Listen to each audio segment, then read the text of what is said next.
The cakes glittered with legend, the gramophone sighed upstairs, and the river outside froze like iron.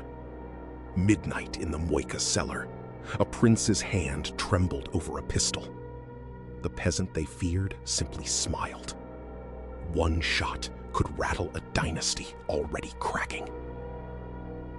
Before the gun and the whispers, there was a boy on the Irtish wind. In Pokrovskoy, hooves beat thawing mud, birch shadows trembled, and a restless gaze turned inward. A peasant's son listened for meanings in the rippling sky and the creak of river ice. Some say the turning came with a vision near his fields, others with guilt and restless nights. He left plow and hearth to roam like a pilgrim. Not a monk, not a priest, just a seeker who believed tears could unlock doors iron law kept shut.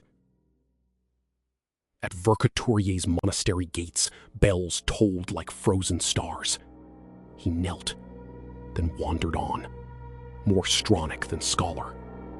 He learned to speak softly, pray fiercely, and touch the part of pain that listens. Word of this barefoot counselor drifted east, then west. Holy man or heretic? Whispers of secret sects, denials from his lips. Curiosity in salons. In provincial parlors, candles guttered as women pressed closer, some for faith, some for fire. His gaze promised both balm and danger. St. Petersburg, the capital slid like a mirror along the Neva.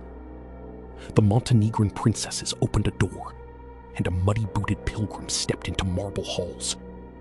He spoke in parables, rough as hemp, and courtiers leaned in despite themselves. He met a weary empress whose letters trembled with love for a sick son. Alexandra called him friend. Nicholas weighed him like a stone in the hand, unlikely, awkward, inexplicable. Yet in a palace of polished certainties, his roughness felt like truth. The heir's blood would not clot. A bruise became an ocean. Doctors spoke in whispers. The empire tiptoed. Rasputin's presence stilled Alexandra's panic. His prayers or his calm eased the child. In that hush, influence flowed like a river under ice. He wrote letters like rope thrown to a drowning heart. Be calm. Trust God. Do not let doctors poke. The fevers ebbed. Whether by prayer, placebo, or a stopped dose of aspirin, Alexandra saw salvation and chained her hopes to a Siberian pilgrim. The price of wonder is suspicion. Police files filled with gossip. Priests muttered. Society smirked, then seethed. He wandered taverns and parlors, wept with the broken, scandalized the prim. Between candle and gutter, he walked a tightrope over knives. Spala, 1912. The boy bled and would not stop. Panic curdled into prayer. A telegram sped north to Siberia. A reply returned like a commandment. The child will live. That night, the fever broke. Science frowned. A mother whipped gratitude into linen. From miracle sprang a bond steel could not sever. Alexandra wrote of her friend in language like prayer.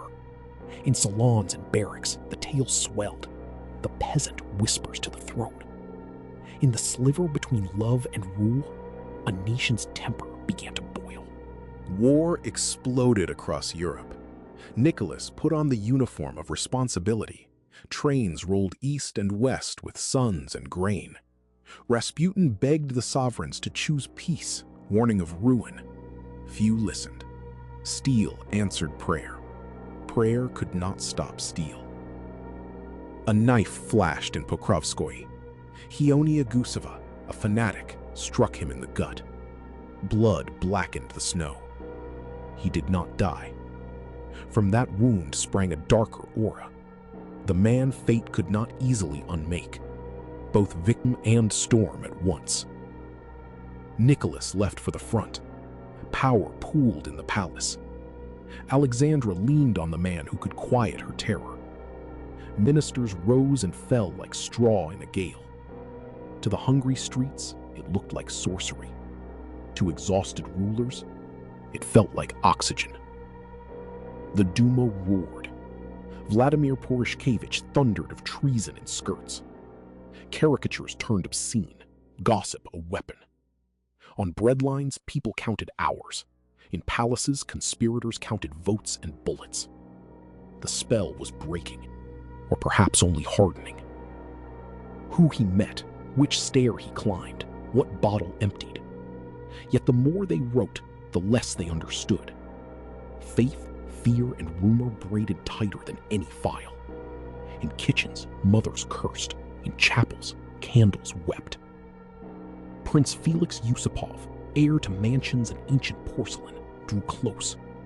He listened, learned the cadence of that peasant voice, and built a stage inside his Moika palace where drama could turn to verdict. Invitations were sharpened like knives. December 1916 wrapped the river in armor. A doctor procured chemicals. A deputy polished his rhetoric into bullets. The Grand Duke lent a title to the plot. In salons, champagne hissed. In kitchens, soup thinned. Two Russias moved toward one night. In the Moika cellar, cakes gleamed, wine breathed, and a gramophone crooned a waltz to no one.